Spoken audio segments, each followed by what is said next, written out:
Hey, everybody. This is the Apex Muscle Journal show. We're here with myself, Joe Lally, John O'Brien, and our guest, Doug Brignole. Doug has been a competitive bodybuilder for 30 plus years. He's written numerous articles and has a incredible book out on biomechanics. And we're going to discuss different aspects of biomechanics and training and kind of pick his brain tonight. Okay.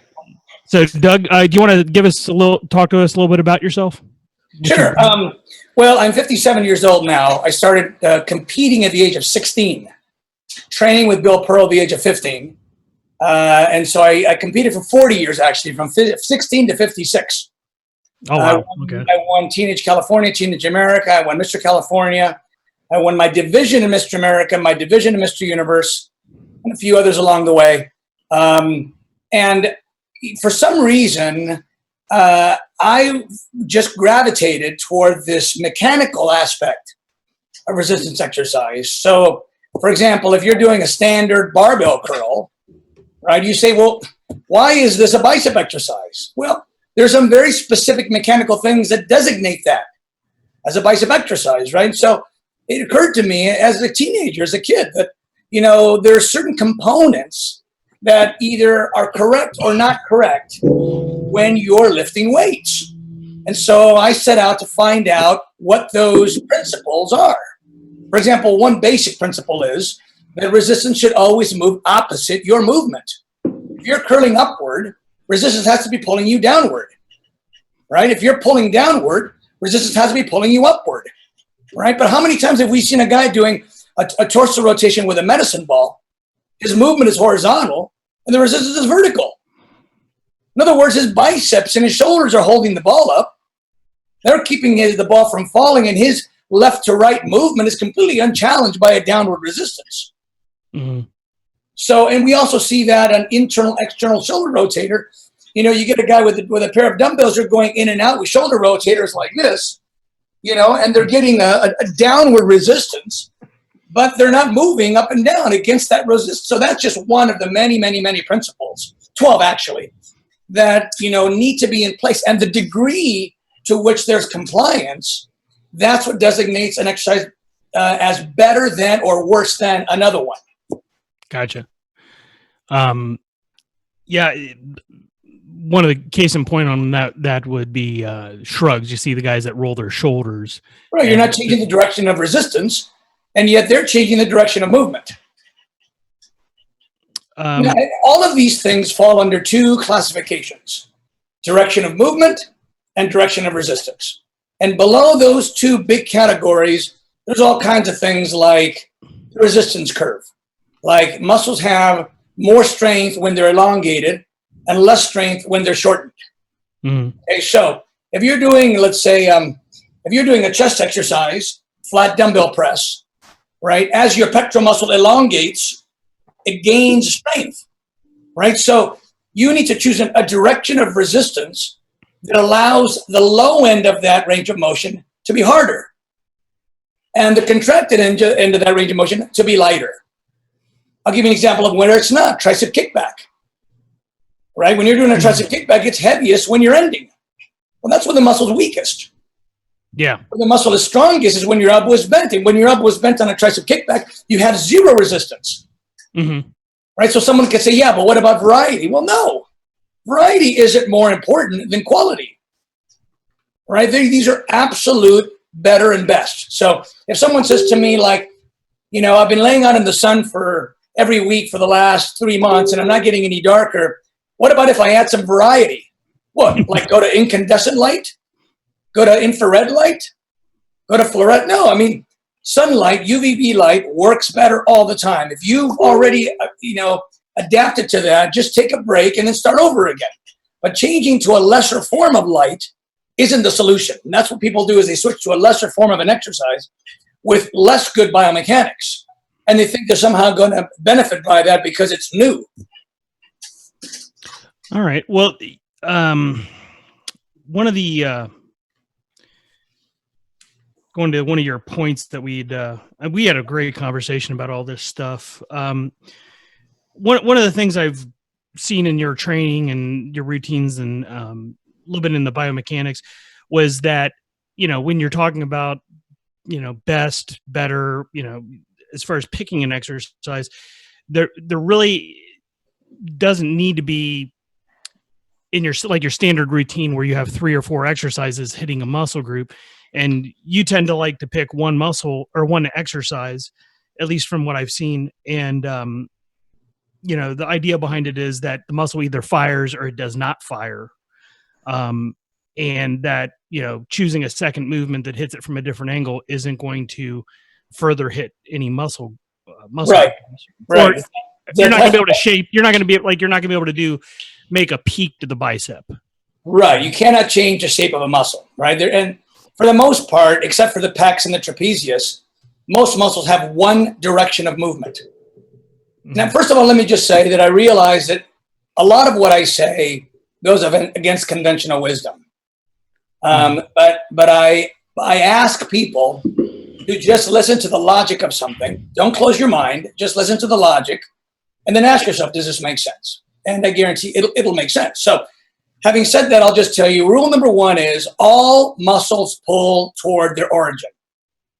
Okay, so if you were a muscle origin, standing on a guy's sternum, holding a pectoral fiber, you cannot move your position. You are anchored on this man's sternum. And this muscle, which is like a rope, goes across the chest, crosses the shoulder joint, and connects to the upper arm bone. So your job as that pectoral muscle fiber origin is to pull that arm toward you. You cannot pull that arm in any direction other than toward you. Right? You can't pull it over there. You can only pull toward you. All right? So the muscle fiber that you're holding has one direction of movement, period. It doesn't move it to the upper, it doesn't move it to the lower. If you're standing on the middle of the sternum, it pulls it only toward you. So you're not going to be able to hit that particular muscle fiber in other places just because you move the direction of movement. Okay, so pectorals are the most interesting too, because if you stand in front of a mirror with your arms out and you look at the mirror and you say, okay, I'm going to draw an imaginary line from one arm, shoulder, arm, straight across, you'll notice that the entire pectoral muscle is below that arm line. It's below the clavicle. Okay, so since all muscles pull toward the origin, the muscle fiber that is situated at the very top of the sternum pull the arm in a flat bench direction. So if I move in an inclined direction, I'm not moving toward the sternum anymore. I'm moving toward my chin or my nose. Mm-hmm. There's no muscle fibers there. Okay, so someone says, well, what about the sternum or the clavicular fibers? Well, if you look at an anatomy chart, as I have in my book, and you see that when someone's arms are out to the side, a straight line from the attachment on the humerus goes right to the clavicle. Right. So the clavicular pectoral fibers work there too. If you want to do a little bit more targeted motion to the clavicular fibers, you can start low down here and you can push in an upward direction from here, because the clavicular pectoral fibers are right alongside the anterior deltoid fibers. So when you move toward that origin, then you're moving toward those fibers too. So, but in either case, no matter how you slice it, moving your arms toward your chin or towards your nose is not moving toward any pectoral origin. Okay. So it's a little bit, pectorals are the most confusing, if for no other reason other than we have had basically 100 years of misinformation given to us. And when you look at someone like Arnold Schwarzenegger, and he's got massive upper pecs, and he says, and I do incline presses, the truth is, all we know is he's got massive pecs. You don't know, he doesn't know, when he stands on that stage looking great, how much the declines contributed, how much the flats contributed, how much the inclines contributed. We assume that they've all contributed equally. All we know is the end result. Right? And very few people are willing to do the experiments that I've done, where you'll do nothing but inclines for a solid year just to see if your inclined pectoral muscles really will grow. And I'm telling you, they did not. In fact, my upper pecs were worse than ever when I did one solid year of nothing but incline movements. Doug, get one solid year of decline movements and you'll have pretty good upper pecs. Yeah. Doug, can you answer this? How do you explain the EMG MRI studies that show different activation in different parts of a muscle based on the exercise being performed? Well, there are, a lot of those MRI, a lot of those EMG studies actually coincide. Like, for example, one of the EMG studies that I saw showed that if you do a lat pull down leaning slightly back, it stimulates the lats better than if you're straight upright. Well, mechanically, I could have predicted that. You can tell, because if the back muscles are on your back, resistance is coming from the front. It's got to pull, right? If you're straight alongside the weight, you're not going to be pulling as much toward the rear. Right. The lats are on your rear. So the resistance also has to come from the opposite direction of the position of the muscle. So the EMG studies that I've seen, for the most part, coincide. I did see one interesting EMG study, which I thought was bizarre. It was saying that the incline press showed more upper pec stimulation on the eccentric and less on the concentric. Well, that's bizarre, right? Because direction of resistance determines load, right? If it's going to load it one way, it's got to load it the other way. I mean, that's bizarre. I don't know how you end up with a result like that. I mean, that's the angle must have changed on the descend on the eccentric in some way for that to occur. You'd think, anyways. Well, here's the thing: is you can literally predict where the load's going to go by the direction of resistance. So the way I explain it in my book is, if there was a tree branch overhead, and you take a rope and you throw it up and over the tree branch so that both ends are pointing straight down. Do you remember this part? Did you read this part? Yeah.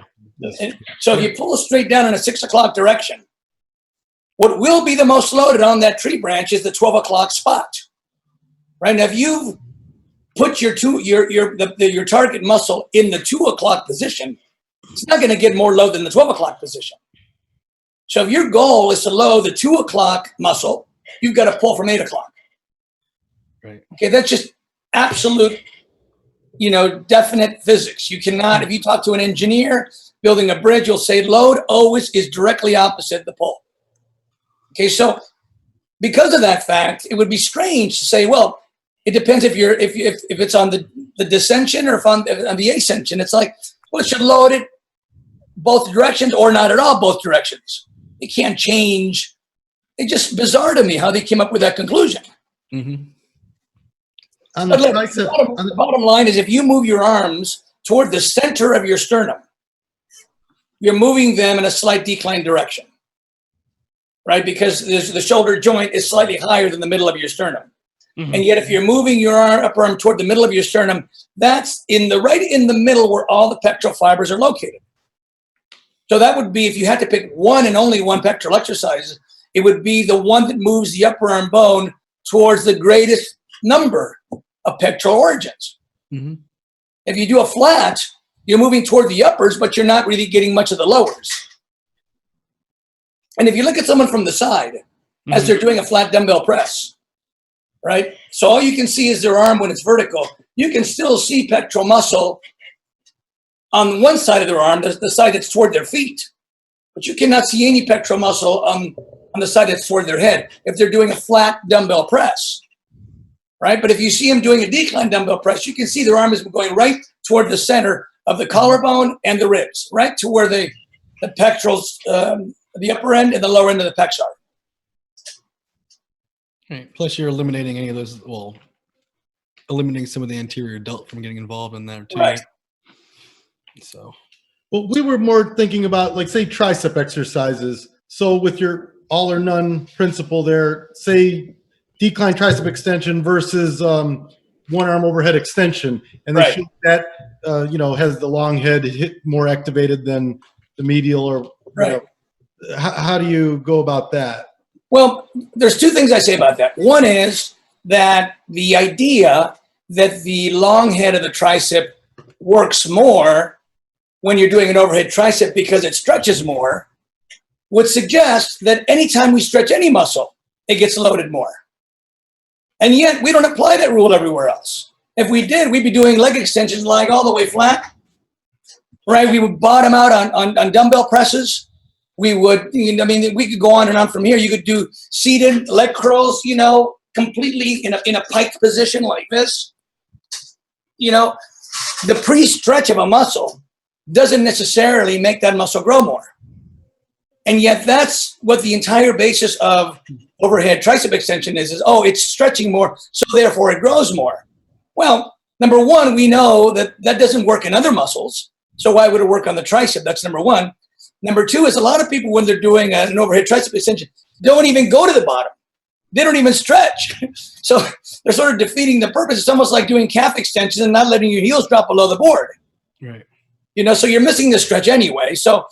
But what I always say to people is, look, if you look at an anatomy chart and you look at the mechanism of the elbow, which is 3 heads of the tricep merging into one single tendon, attaching onto the olecranon process of the forearm bone. And so when that muscle pulls upward, the elbow extends. Okay. Now, if you were looking closely at that mechanism, let's just say you could somehow do it microscopically, and you were to examine it while this person is doing a tricep kickback, an overhead tricep extension, a supine dumbbell, skull crusher, or tricep pushdown, that mechanism doesn't change. It's doing the same thing all the time. So the idea is if all 3 heads are contributing toward the one tendon, pulling on the one bone that moves the hinge joint, which can only move in one single direction, then what would be the point of going away from the more comfortable shoulder position? The most comfortable shoulder position is the one that we spend most times with, our arms alongside our body, right? I mean, no one would argue that. We spend far more time with our arms down than we do with our arms in front of us or our arms up overhead. So if your shoulder is less comfortable doing an overhead tricep extension, then I would say don't do overhead tricep extension, because there's no benefit in doing it. Right. If you want to do it because it feels good, if you want to do it because it's fun, if you want to do it because you think it might be better, go ahead. But let's not be unrealistic. The odds of you changing the shape of your tricep because you did an overhead tricep extension are infinitesimally small. It just logically doesn't make any sense. Same thing, by the way, with palms up grip, palms down grip. I mean, I see people go tricep push down, palms up, tricep push down, hammer, tricep push down, palm down, and somehow they're expecting a different results. It's like the elbow, the mechanism there as it ties into the olecranon, it has no idea what your hands are doing. Right. By the way, if you turn your hands palms down, your elbows flare out. It's much easier to keep your elbows in and keep alignment if your palms are turned either parallel to each other or slightly upward. On that topic of exercise selection, I like how in the book you totally slaughtered the sacred cows, the squat, bench, and deadlift. But I see 2 movements being used quite a bit today, the rack deadlift and box squats, and wanted to see if you'd break that down for us biomechanically. Well, look, I mean, not all compound exercises are equal. Well, actually, no exercises are equal, are all different. They all have their individual, unique biomechanical profile.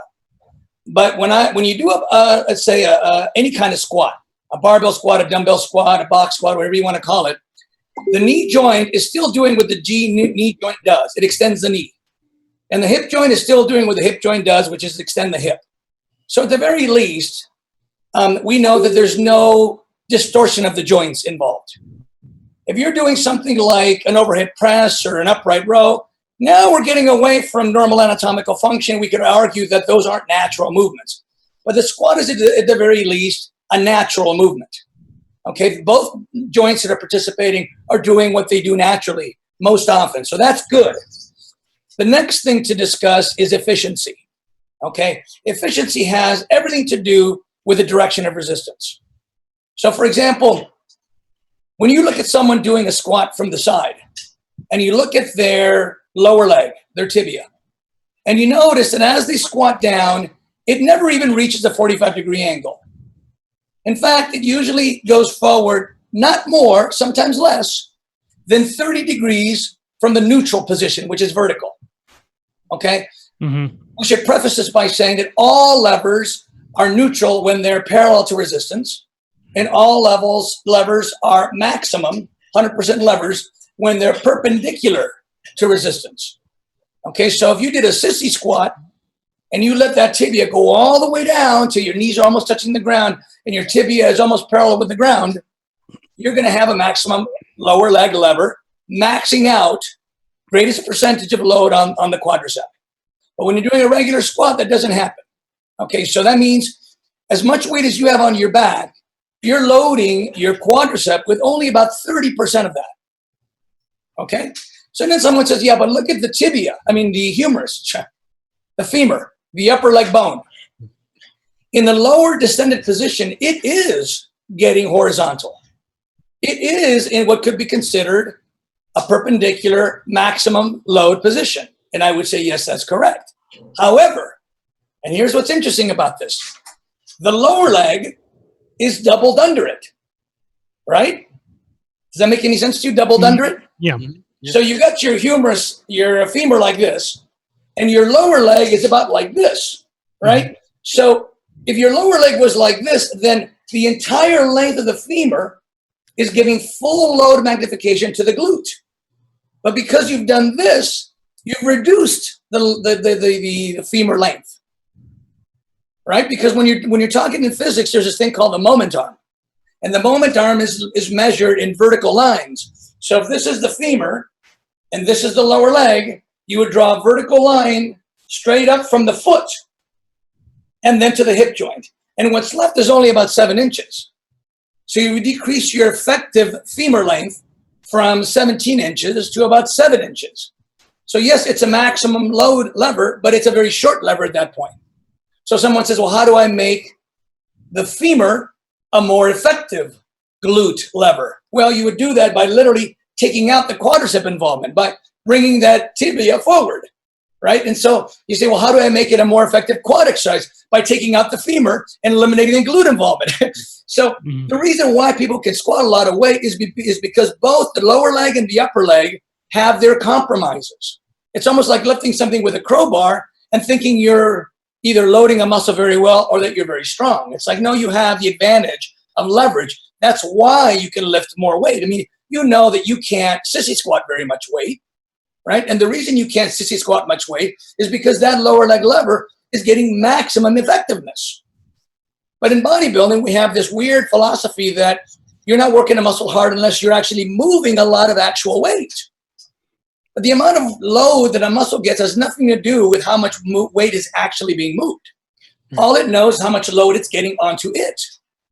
So if you're doing a squat, a heavy squat, your spine is getting a whole hell of a lot of compression. And the benefit of that is you're getting a 30% activation of the quad and a 40% activation of the glute. If you separated those into 2 separate exercises, you can get 100% activation of each without the spinal compression. So, okay, what was the other exercise? The box squats and the deadlifts? Rack deadlift. The deadlifts. You know, whenever you or me or anyone look at an exercise and evaluate it, one of the ones I always laugh at is, you know, this farmer carry. I think it's called farmer carry. Yeah, farmer walk. You know, you walk around. Yeah. Okay, so the question you want to ask yourself is, what lever that is holding the weight or whatever, which levers, plural maybe, are the ones that are perpendicular to gravity? Okay, so when you're doing a deadlift, the only lever that's perpendicular is your torso. Your lower leg a little bit, right? If you're keeping mostly straight knees, your femur isn't even perpendicular. It's mostly the torso. So you say, okay, well, what muscles are operating the torso? Well, the erector spinae, which are the muscles that start at the base of your pelvis in the back, go all the way up to your skull. They're holding your spine from collapsing. And then the glutes and a little bit of the hamstrings. And a lot of people go, well, it's a great posterior chain exercise. Well, look, just because you have a fancy name for it doesn't necessarily mean that this is a really beneficial exercise, right? The erector spinae, by the way, in my book, I don't know if you saw this, but I have 3 pictures of amateur bodybuilders in a double bicep and 3 pictures of pro bodybuilders in a double bicep, a back double bicep. And their lower backs look the same. And Arnold, which is one of the 3 pro bodybuilders, was a power lifter before he was a bodybuilder. So he was deadlifting 400, 500, 600 pounds. What's the payoff? His lower back looks the same as the amateur bodybuilders. And why is that? Well, it's because 7/8 of the erector spinae is covered by trapezius and lats. The last eighth, which is, the part that is below that quote unquote Christmas tree, Right. that lowest part is mostly fascia. It's mostly connective tissue, which doesn't have much capacity for growth to begin with.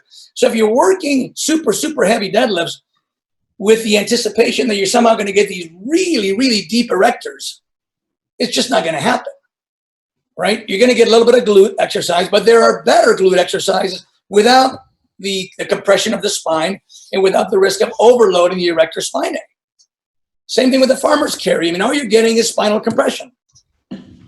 The only bones that are perpendicular to gravity when you're doing a farmer carry is the clavicles, right? So you're loading the trapezius, but you're not going up and down with it. So you're getting isometric load of your trapezius, but nothing else. Your arms are parallel, your legs are parallel. Nothing is perpendicular, so nothing is really getting loaded. Right. That was one of my favorite things in the book is the risk-reward ratio of exercises. Mhm. You really were concerned with the axial loading. And I think for people to prevent injury or to never have one, these are the best tips that they could get from the book. I read a statistic that said 50% of the population has a herniated disc. I have a herniated disc right now from years ago. And a herniated disc is actually very easy to do. Yeah. I mean, it doesn't take much to close one end and let the other end open up, and then there goes your intervertebral disc, right? So the majority of people that have a herniated disc aren't even people who deadlift or squat. They're ordinary people who pick up a garden hose. Yeah, Right? I So- say despite myself, I don't have a herniated disc, but despite all the stuff I did as a kid, Okay, well, let me ask you a question. Have you had an MRI? It's a good point. I think There are a about lot that. of people with herniated discs that don't have pain yet. I had one probably 2 years ago from a chiropractor, but I don't know if that's actually an MRI or if it's just the scan they do. Oh, yeah. It's just a scan, I think. It won't show the disc. If you have an MRI and it shows that you have a herniated disc, but it's not pushing against the nerve, Hmm. it won't bother you. But that doesn't mean that it won't later. If the herniated disc pushes against the nerve, you will feel weirdness in one leg or the other. Like your foot might hurt, your adductor might hurt, your hip flexor might hurt, your glute might hurt. In some cases, it goes numb and experiences some weakness. Well, thanks, Doug. I haven't worried about anything for a while, so that gives me something. Okay. and then a lot of people, they say I have a bad back, and they wake up in the morning and it's totally stiff. Well, what do you think causes that? I mean, there's only one thing that could cause that, and that is the muscles around your back tightening up, trying to protect this very, very fragile distance between the herniation and the nerve. When I had an epidural about a month ago, all of that went away. The neck pain, the foot pain, all went away. Now, in some cases, the epidural takes care of it, and sometimes it doesn't. And when it doesn't, now they have microsurgeries, and you can just sort of get in there, make a small incision, and snip it. I guess it depends on the severity of it. But all I'm saying to people is, look, if someone said to me, can I develop an award-winning physique and not jeopardize my spine, jeopardize my knees, the answer is absolutely, positively yes. It's not a prerequisite. You don't have to risk your spine. You don't have to do heavy squats. You don't have to do heavy deadlifts in order to get a world-class physique. Doesn't mean you won't get one if you do those, as we've seen plenty of people. I mean, Ronnie Coleman, no one was more massive than Ronnie Coleman, right? And he was squatting 700 pounds, I think. Actually, So- I think he did 9 once. But now, Crazy. of course, he's had spinal fusion. He's had hip Oh, yeah. Lots of injuries. So, do you find any place for squats, deadlifts, or rack pulls, any of that, in a routine? Like perhaps maybe at the end of a routine after you've done more targeted work, or do you? Well, the one thing I'll say is that a freehand, a body weight squat is fantastic. There's nothing wrong with it at all. In fact, I would even go so far as to say that if you squatted with 100 pounds on your back, it's probably okay, right? But as soon as you put that barbell on the top of your spine, you're weighting the end of the lever. Your torso is a lever. You put the weight at the very top of the lever. Any slight lower forward tilt of your spine is going to load all that erector spinae. And And then you say, so what's the trade-off? Is it's the only way for me to load my quads. And let me just give you an example. If I said to the average bodybuilder, if you could pick one and only one tricep exercise, what would it be? And only one, he would say probably dumbbell skull crushers or barbell skull crushers, right? You might see tricep push downs, but most people would say that the best size builder would be a skull crusher, right? Mm-hmm. If you said, what would be the best quad exercise? If you can only do one quad exercise, what would it be? They would say, well, probably a squat. And I would say, okay, but notice that the leg as a mechanism is the same as the arm as a mechanism, right? In other words, your tricep is the quadricep of your arm. Your quad is the tricep of your leg. It is the muscle that extends that joint, right? And yet you're choosing an isolation exercise for the arm, but a compound exercise for the leg. So what I'm getting at is this is old world thinking. Why do we think that we don't? You didn't give me a compound exercise like a bench press as your favorite tricep builder, mm-hmm. right? So why do we do why do we think that we need to do a compound exercise to work the lower part of our body? We don't do that with the upper part of our body, or at least not the arms. So if we think of things like that as okay, what would be equal to the leg as a mechanism? The arm, mm-hmm. right? The bicep is the same thing as the hamstring. It bends that single joint that is the single hinge type joint that's in between, right? So what I tell people is it's very easy to work the quadricep. You can get as much load doing a leg extension or a hack squat, not a hack squat, a sissy squat, especially a sissy squat with cables where you can add weight as you can with a barbell squat for your quads. Mm-hmm. Now, the advantage, I guess you could say, to the squat is that you can get quad and glute, right? Mm-hmm. So we know we can take care of the quadricep part. Can we take care of the glute part? And that's a lot harder to do. Well, I will say this. After I read your book, it was actually perfect timing because we discussed this. I had a double dislocation of the tibia and fibula and broke the fibula. And so I couldn't do any kind of loading on the actual ankle. So I was kind of stuck with leg extensions and leg curls, and pretty much did one of your protocols with a high 50 reps down to 6 reps. Yeah. And I maintained all my leg size and actually felt like I got a little bit of some growth out of it, considering, I probably wasn't able to push 100% during that time. And then I added in the cable squats once I was actually able to put some weight on my ankle. My only thing that I kind of had a question about with you is on cable squats when, it seemed like they got to a point where I was almost running out of weight. So where do you go when as far as progressing with that? Well, that's a very good question. And the answer obviously is build machines with more weight.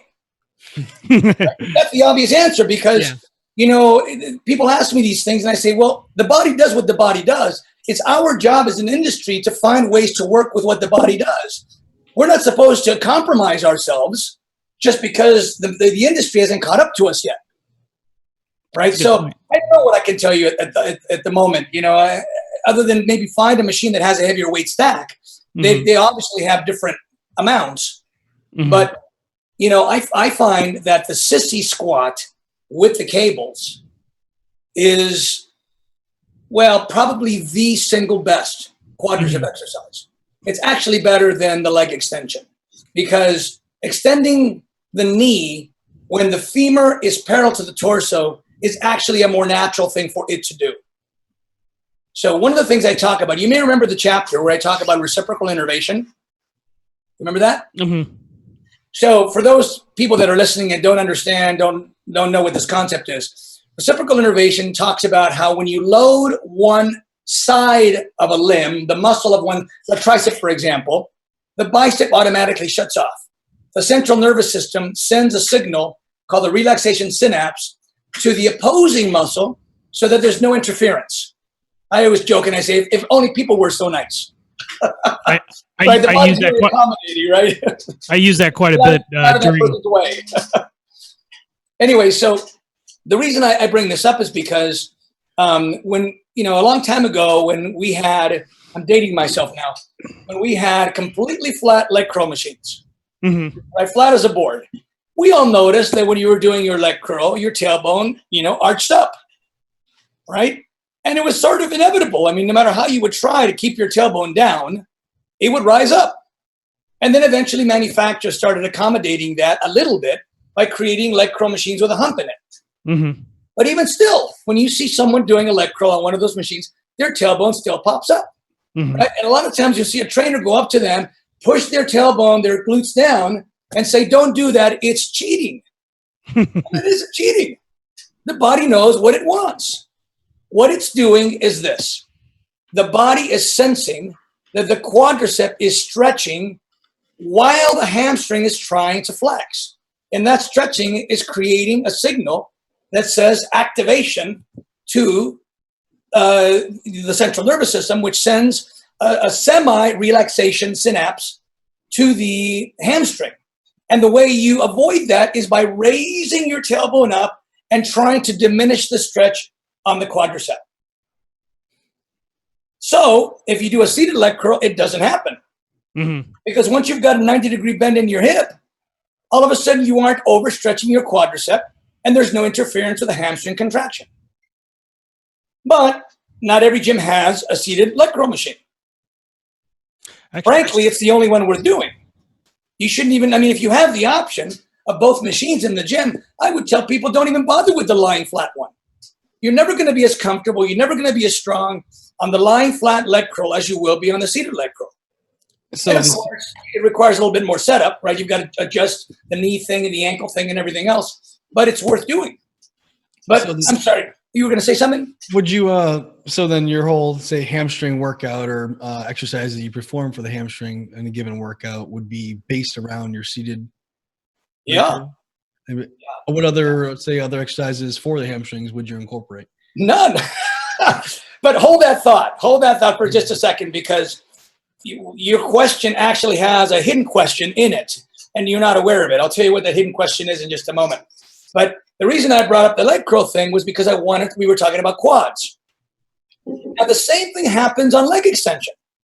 Manufacturers have been making leg extension machines with upright seats, right? Well, if you extend your knee, what do? You stretch your hamstring. So when I do my leg extensions, I move that seat back all the way back. And I lie back as far as I can because I don't want any hamstring stretch when I'm doing my quads. Try that and you'll notice what a massive difference it makes.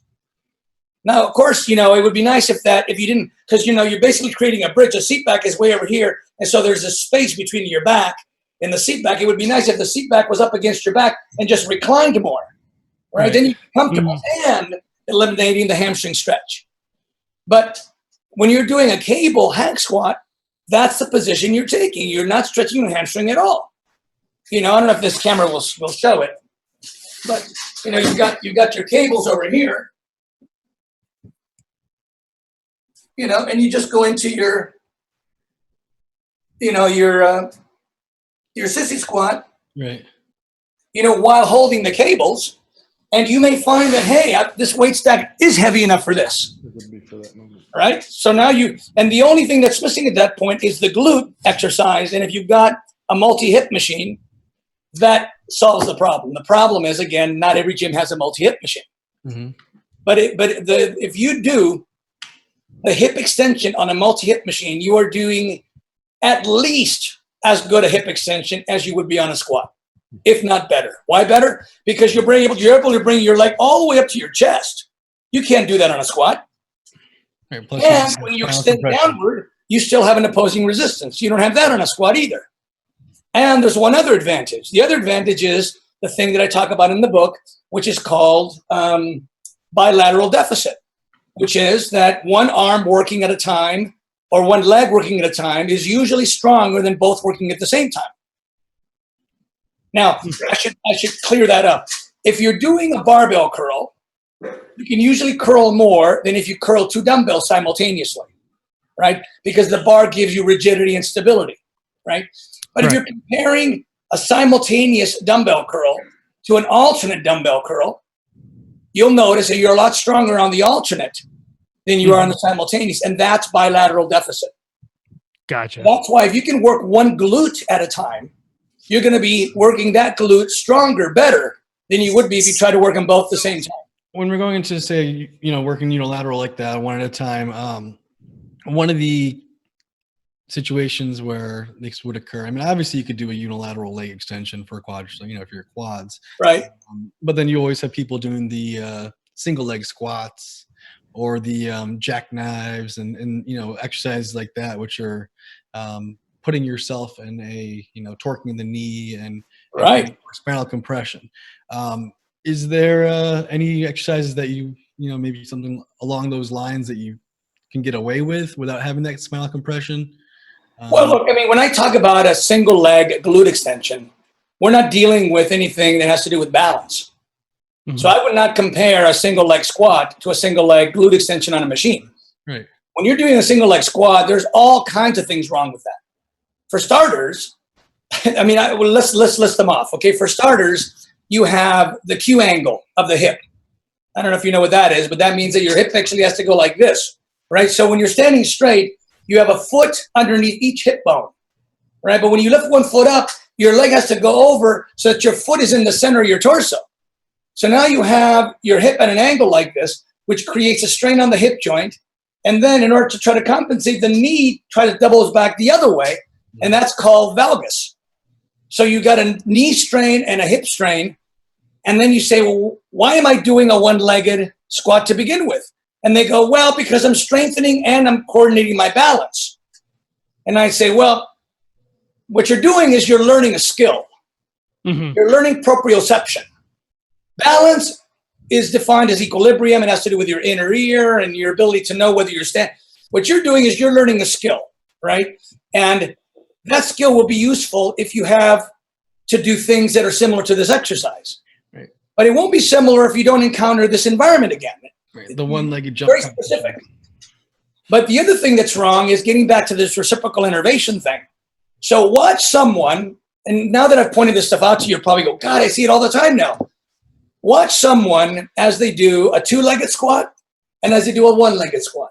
And over there, when they're doing the two-legged squat, you'll notice the neutral spine being semi-arched. All of a sudden, when they do a single-leg squat, the spine gets rounded. Why does the spine get rounded? Well, it gets rounded because as you descend into that one-legged squat, you have to raise the leg that's straight out in front of you higher and higher in order to prevent it from touching the ground. And by doing that, you're activating the quadricep and the hip flexor, right? And so that's causing you to try to release the hamstring stretch. In other words, if you tried, let's see if I can show this to you. If you raise your leg straight out like this, right, you'll notice that you have a lot more flexibility in your hamstring if you round your spine. But if you try to arch your spine, you end up getting a whole lot more hamstring stretch. So if you try to keep a neutral spine while you're pulling your leg up, that activation of the stretch of the hamstring will cause you to try to release the stretch so that the muscles that are holding the leg up can work. The muscles that are lifting the leg up are the quadricep and the hip flexor, and they can't work well with excessive hamstring stretch. So this is your body trying to relieve the hamstring stretch, and does that by rounding the back. It's just the body knows what it wants, right? So you end up with all kinds of distortion, and you say, and I'm doing this to improve my balance. You're much better off doing a two-legged squat. And then if you want to learn, these are coordination exercises, by the way. I mean, in my book, I explained that all of these coordination and balance things started like in the 90s when magazines started running articles about, let's say, Andre Agassi and how he trains for tennis, or, one of the boxers. So it just caught on. People started doing proprioceptive exercises for fitness when really they were intended for sports. Yeah, I actually came back from an injury years ago, and I used a lot of those exercises just to build my balance and everything. But then I went back to pure bodybuilding exercises that were actually, none of that was to target the muscle and build muscle. Well, what I say is, look, those exercises are fine if you have something that you want to work on, a particular skill or particular sport that you want to. But as soon as you start combining it with resistance exercise, you really diminish the resistance exercise. Right? So if you're a bodybuilder, you're going to do much better off doing a dumbbell curl standing on 2 legs than standing on 1 leg. Right? I mean, the imbalance, the instability will always compromise how much weight you can use and your ability to control that weight. So, Doug, if we could sum up your philosophy on training, it would be isolation. Well, that's a good question. I will say this.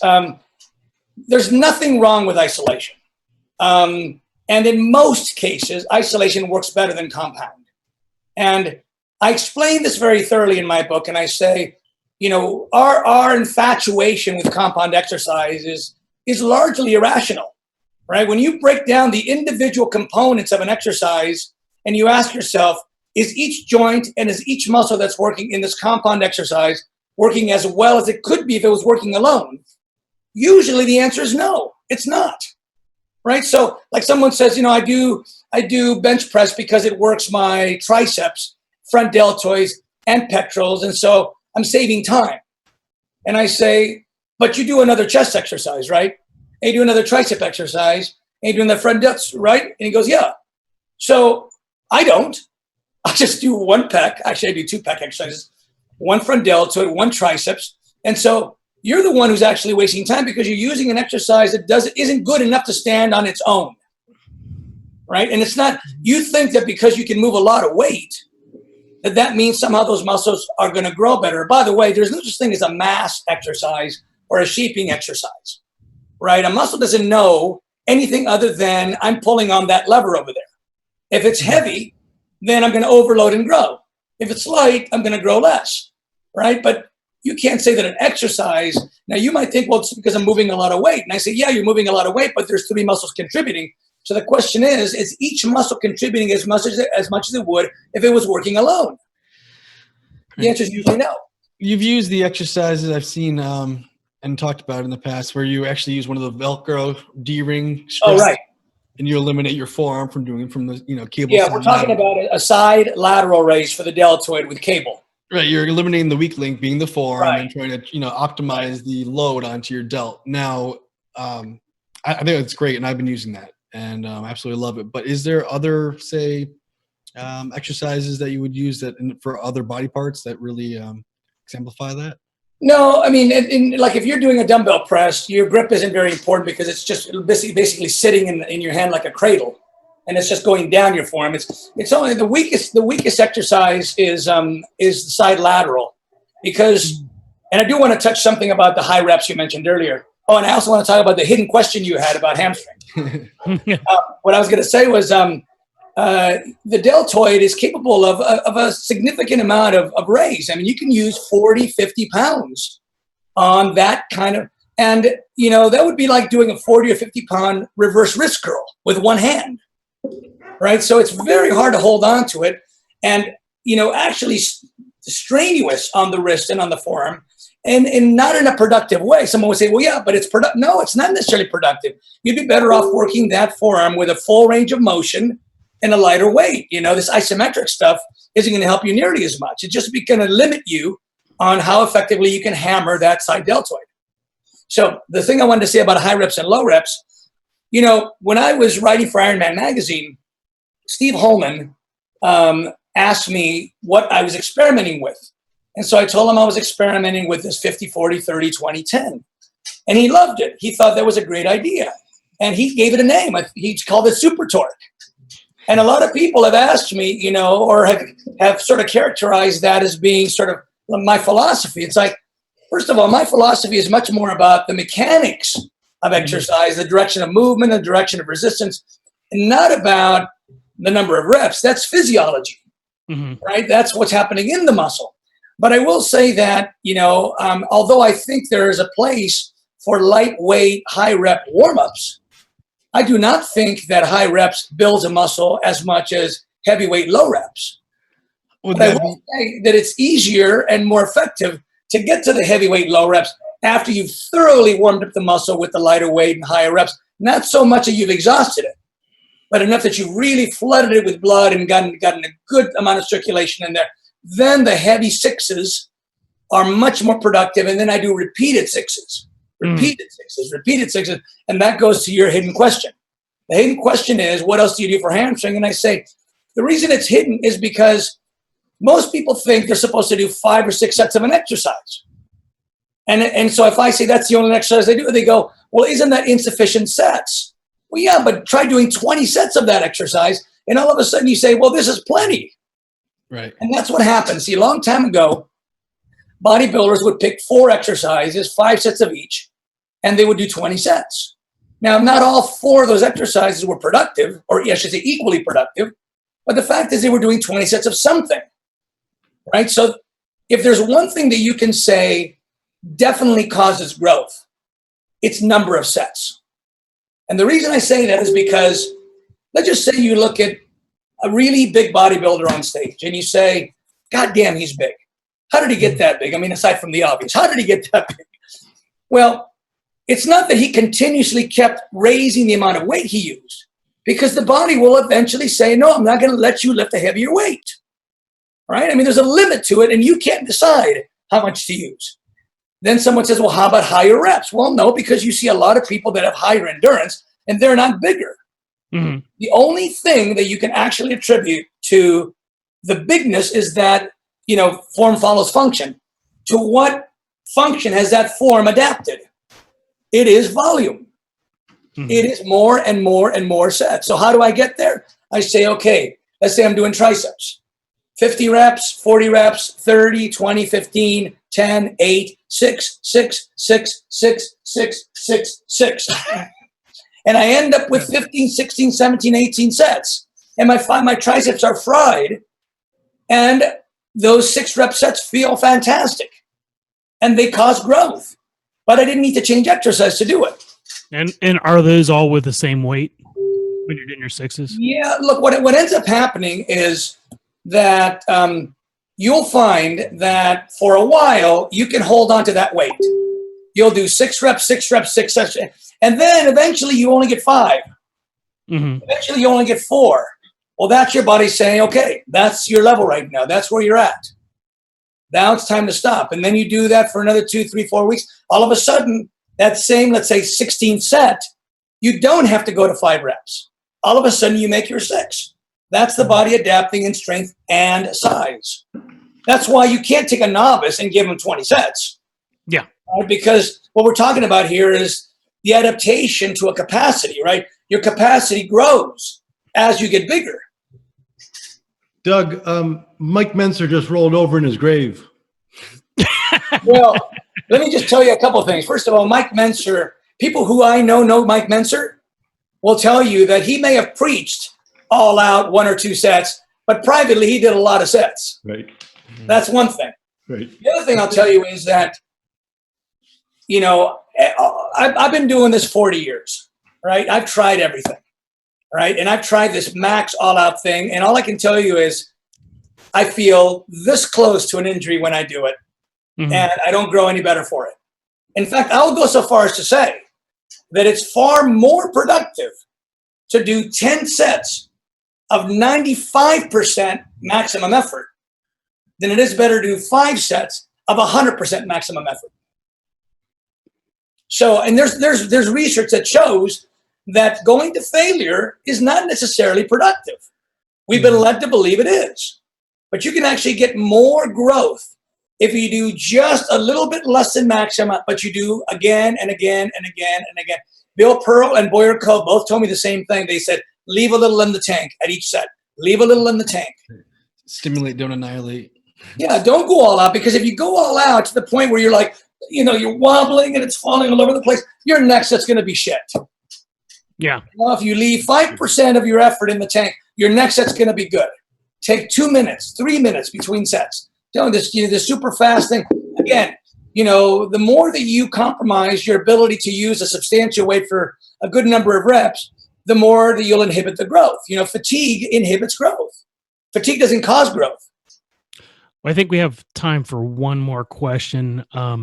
Oh, you better over there in the corner. Yeah, the lady with the hat. Go ahead.